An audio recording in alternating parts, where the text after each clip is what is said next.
Welcome to the Indian Sun. I'm Indira Lysram. I'm delighted to have with me Shashi Singh, who is perhaps the first India-born female winemaker in Australia, or one of the very few. A master's degree holder in chemistry from India, Shashi enrolled at the Charles Sturt University and went on to complete a double degree in wine science and viticulture.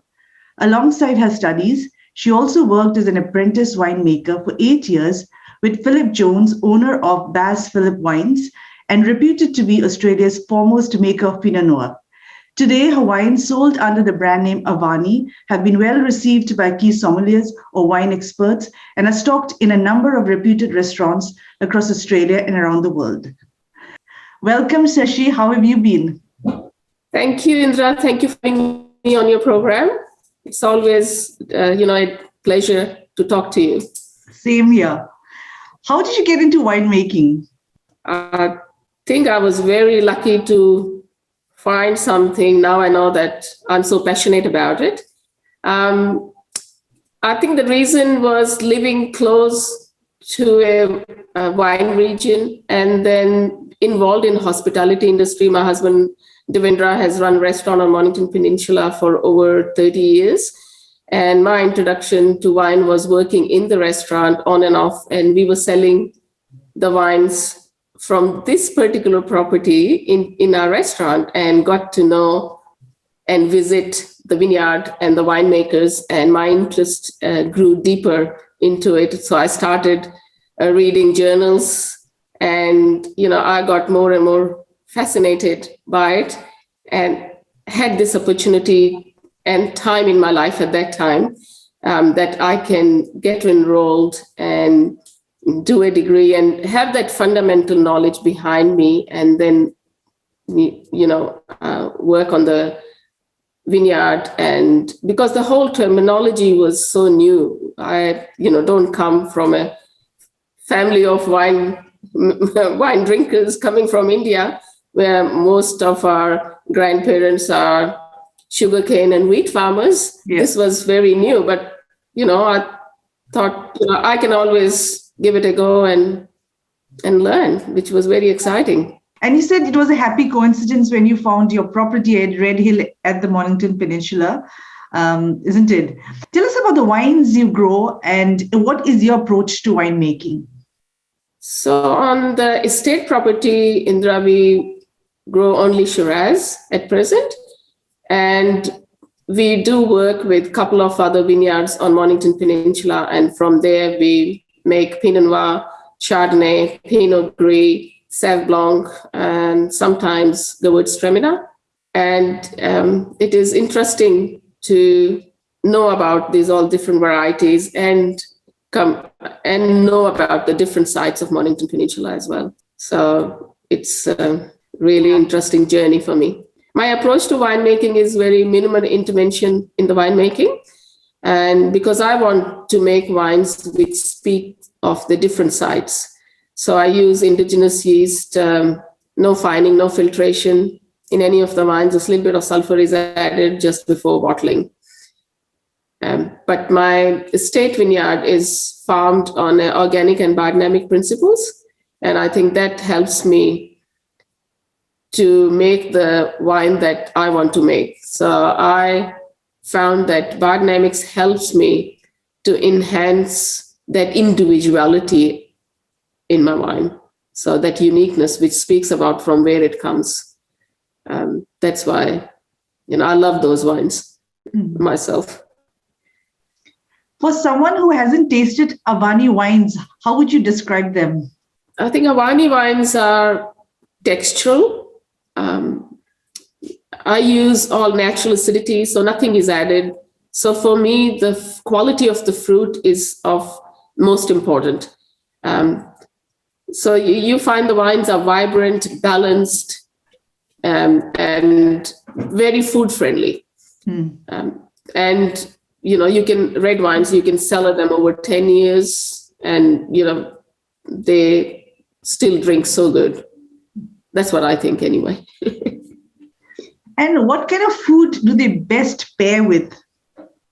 Indra, most of the time we eat our Indian food and they pair very well with our Indian food, because all those wines have got natural acidity, they are fruity, and like the reds are low in tannins, which goes very well with our spicy food.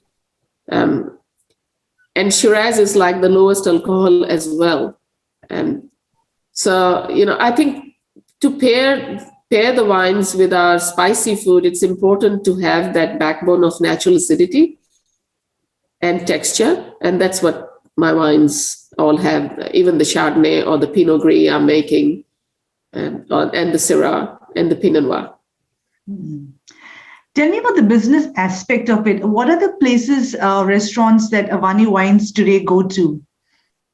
So they've been very well received in the restaurants like Sunda Dining, Aru, View de Mon, Chin Chin, Farmer's Daughters, Daughter-in-Law, and Embla, and some of the bars and bottle shop like Black Heart and Sparrow, the Alps, the Wine Republic.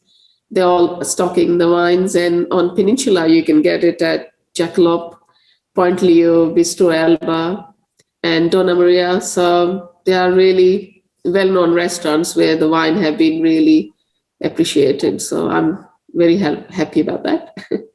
I said we have a small portfolio of export as well. So the wine have been well received in UK, Japan, Hong Kong, and some to France as well. So I was excited to send wine to France, especially.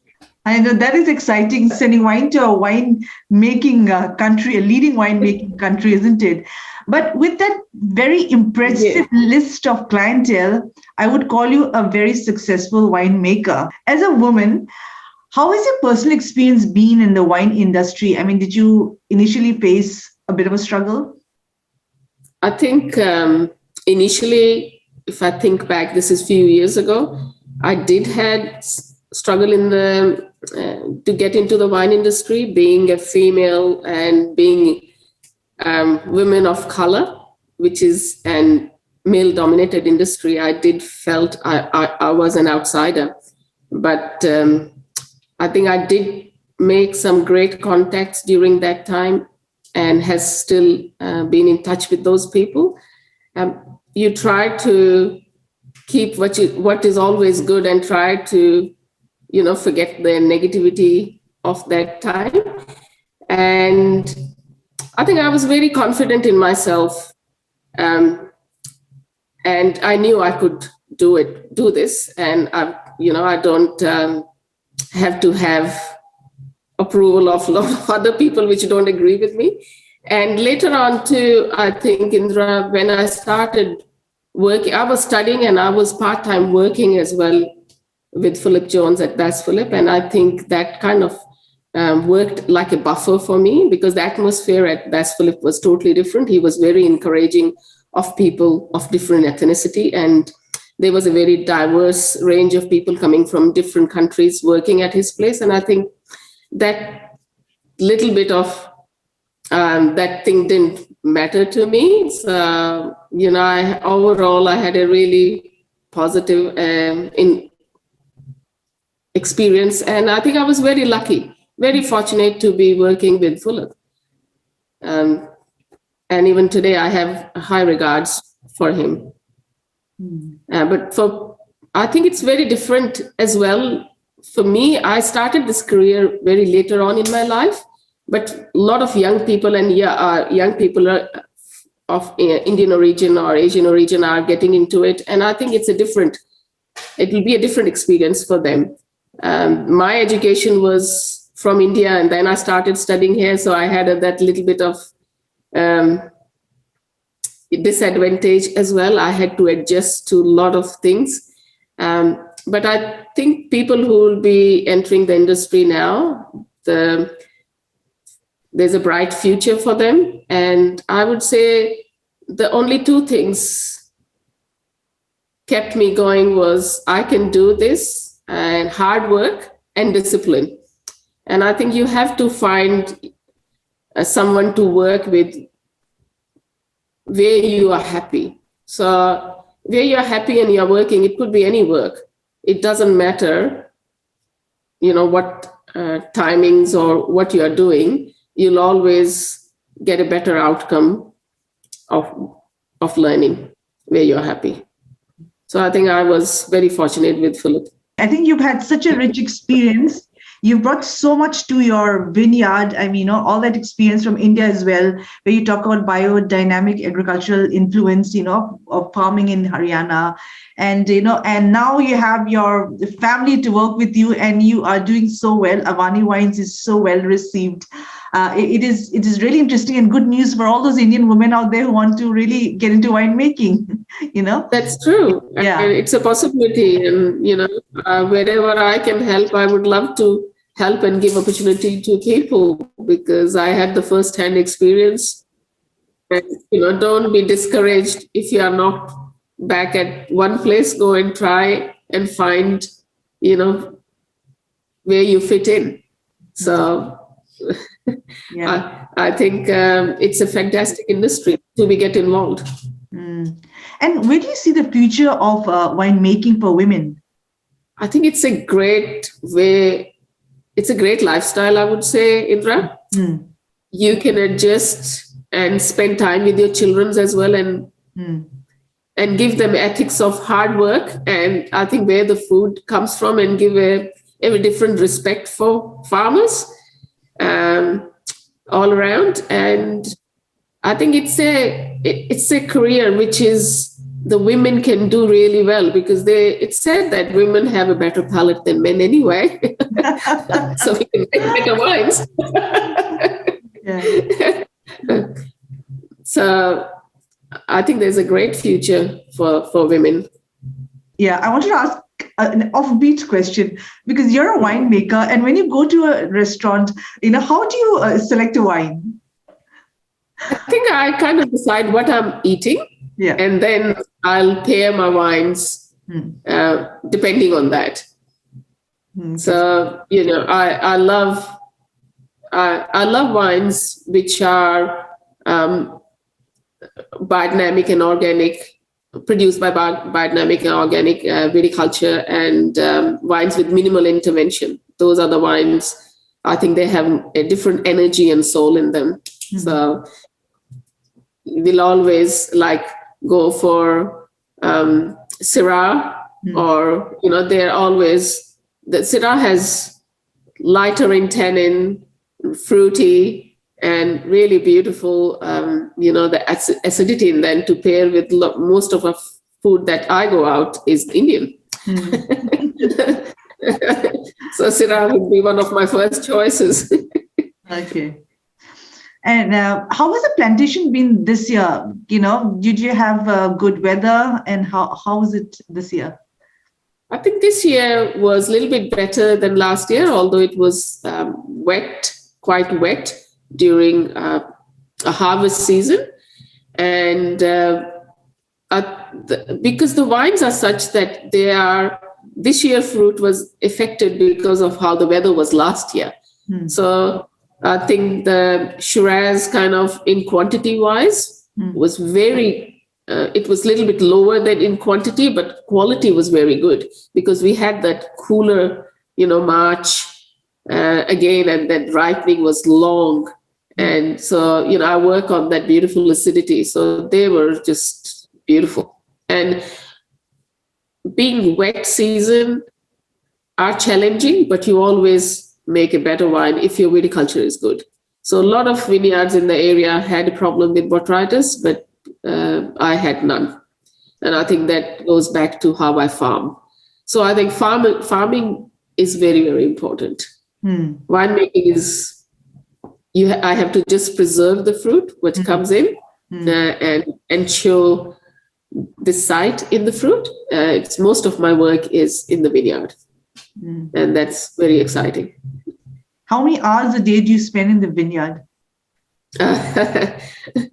I think we live on the property, so it's very flexible. I can go in the morning, depending on how the weather and the season is, and then work all day. So 7 to 8 hours a day, sometimes less, but it's very rewarding and healthy too. I'm I've got the best office in the world. I'm in open air, fresh air. Very scenic as well. With the birds. Yeah. Yeah. Sorry? I said very scenic as well. Yeah, that's true. Yeah, that's why I said it's a great career for women to be involved in. Very rewarding, and sky is the limit. Yeah. There's so many different ways you can make the wine. Yeah. Okay, I'm going to ask your last question. What is your advice to women looking for a career in winemaking? My advice will be go for it and start young, have a lot of experience at different places, go overseas, choose your area, the wines that you like to, and get to know the prominent producers in France or Italy, wherever you want to go. But it's always good to go and have different experiences at different vineyards and wineries, and then make up your mind while you are young. You have this opportunity before you settle down, because that's where I missed out on. I couldn't go for my overseas vintages because I had young family to look after and the vineyard. So my advice will be, don't hesitate, go for it. But looking at you, I would say better late than never. Yeah, it's never too late. I am the proof. It's never too late. Yeah. Thank you so much, Shashi, for your time and sharing with us your story. Thank you so much. Thank you, Indra. It's been a long time. Your visit is really due now. We are not in lockdown anymore. You should come over. Yes, I will. All right. Bye. Thank you. Bye. Bye-bye.